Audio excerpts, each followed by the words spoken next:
All right, welcome back. It's still the verdict and special coverage of the 2019 general elections. Right about now, we'll be talking about election and security. And we have two other guests who've just joined us to take a look at this interesting topic. Mr. Dixon Osage, who's a security consultant, joins us here in our studios here in Lagos. Great to have you on the program. Thank you. Nice being here. And also from Abuja, we'll be talking to Cecil Esehagbe, who is a retired Army officer from our Abuja studios, also to tell us what he knows about security as far as the 2019 general elections are concerned. Great to have you from our studios in Abuja. All right, Mr. Cecil Esehagbe, a retired Army officer, that we heard robust explanations from the PRO of the Nigeria Police earlier today. He talked about the preparation of the police and how they're working together with other security agencies across the country. He talked about the number of deployments across the country. But we always know that these kind of rhetorics precede elections. And we know how our elections have gone over the years. How would you judge our preparation in terms of security for this election?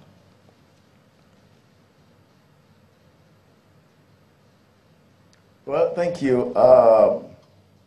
The good thing from the police spokesman is that he's a professional. So when he talks about security issues that are driven by intelligence, that means he actually knows what he's talking about. But you see, pre-election, you cannot, run away from, a tension that are coming from, mutual suspicion of the stakeholders and, the ability or the even effort for one to overdo the other. So these tensions, when well managed, will not lead to crisis. But again, I want us to move away from that mentality of, militarization or putting security agency at the front burner of any election.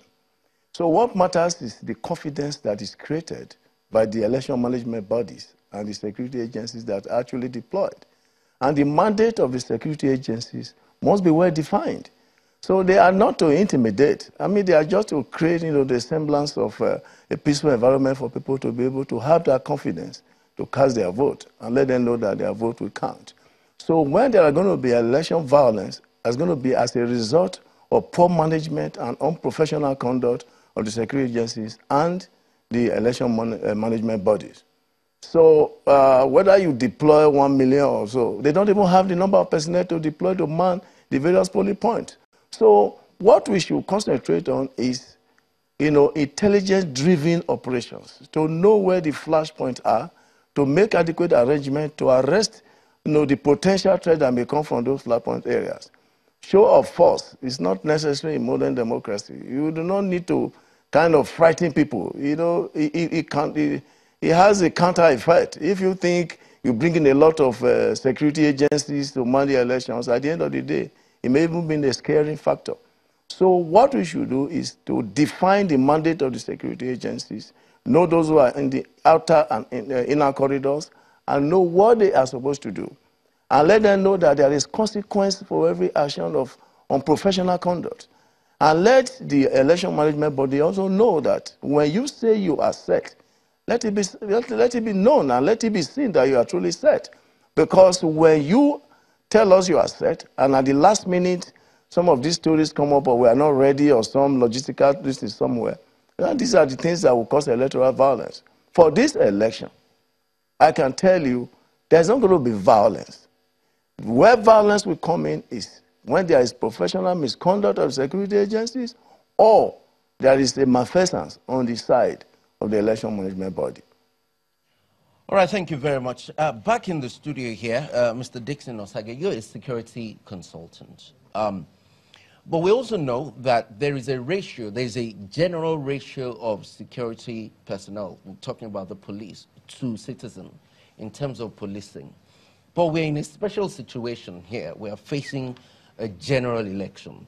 And we understand, correct me if I'm wrong, that we have about 350 50,000 policemen, but 300,000 are going to be deployed across the country for this election.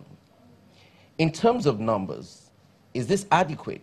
Because one of our reporters, Chris specifically, who is covering Anambra elections, told us that, for instance, there are 4,500 polling units in Anambra State, but there are 4,000 policemen to cover that.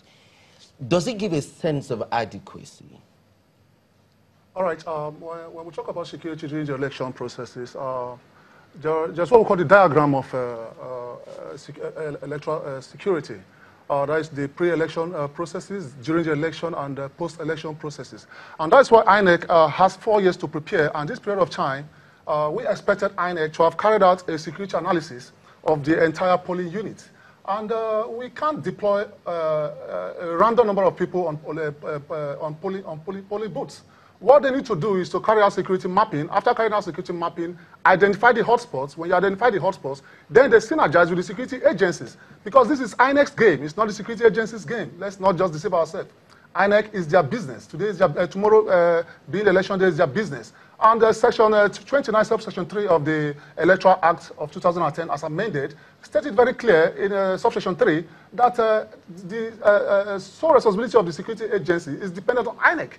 So INEC, after carrying out their security mapping, identified the hotspots and briefed the security agency that in XYZ locations is possible threats coming from hoodlums or thuggery. Thereafter, they could project high number of security personnel. Looking at the security agency, the Nigerian police itself have the sole responsibility to support the INEC when it comes to security applications. 371,000 thereabout personnel. You and I believe that most of them are not in total operational grounds. Some are attached to, and some of them are also in various units. The SSS, the civil defense, and other security agencies, when they match the figure, they will support the election process. But I've always wondered that, you know, at times like this, at election periods like this, where you have to, you know, get the services, if I may put it that way, of the military, you know, the soldiers out on the streets. I mean, do we really need to, you know, have that aspect of security, you know, really manning our elections? Okay, the military has because it's a civil. Yeah, the military has its own rule of engagement, and professionally, the military are not supposed to be engaged in election process. But same section, subsection 3 of the 2010 Electoral Act, permitted INEC, peradventure, they observe a possible threat that could pose death to any of its staffs or the election materials. They are supposed to call up the military. And the sole objective of the military is to escort the election materials and its personnel to their area of responsibility thereafter the backouts. So the military in this present era are not supposed to be projected in election environment. Mr. G.T. Ogunye, you're not a security expert, but certainly. This back and forth we're having about security,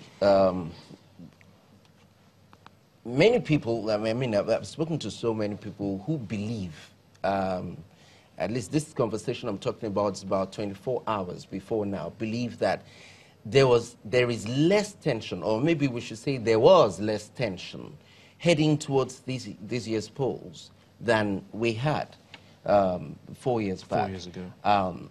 But then we heard about 66 people killed in Kaduna State. Where does this leave you as a citizen? First, anytime one gets the report that some people have been killed in Nigeria, 10, 20, 66, more than that. Alarming figures. It just robs one of one's humanity. And we're getting acculturated to this orgy of violence. It doesn't shake us anymore. It's a new normal. And we think that it's so distant, it's far away. So it's Kaduna, it's Maduguri. So this place is far. So what am I doing there anyway? And if I have children that have left the university, it's so permissive now. They can just say they're not going there to serve, that kind of thing. This assails our humanity. And something has to be done about it. So anytime politicians and partisans are therefore talking about security, they've improved on it and all that, I just cough. You improved on security and Nigerians are dying like this? You know, so, and they've been dying before the last 4 years.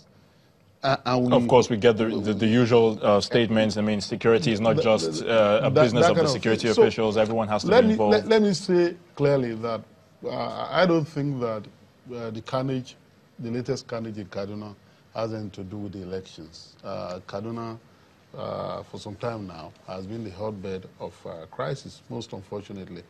We've seen that in Zamfara. We've seen that in some of the northern states also.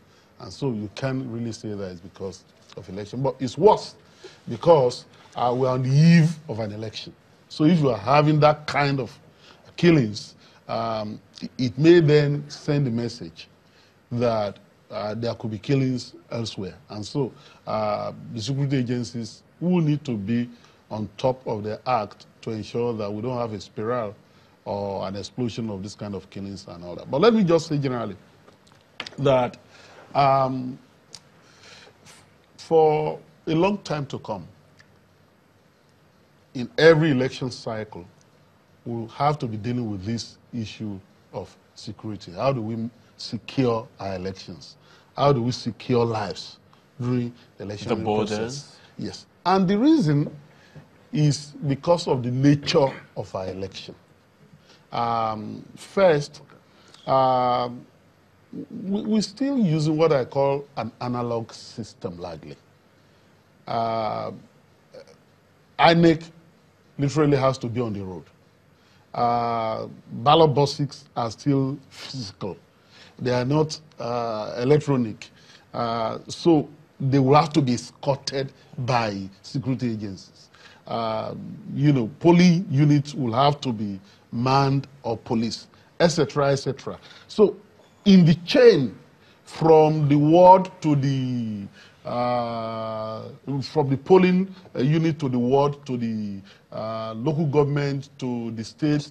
So you have people physically who have to police the process. And so we can't therefore shy away from the reality that insofar as we continue to use this analog system, you will every 4 years need security agents to, you know, police the process. But the second one is that largely because power, unfortunately in our climate, is used for primitive accumulation.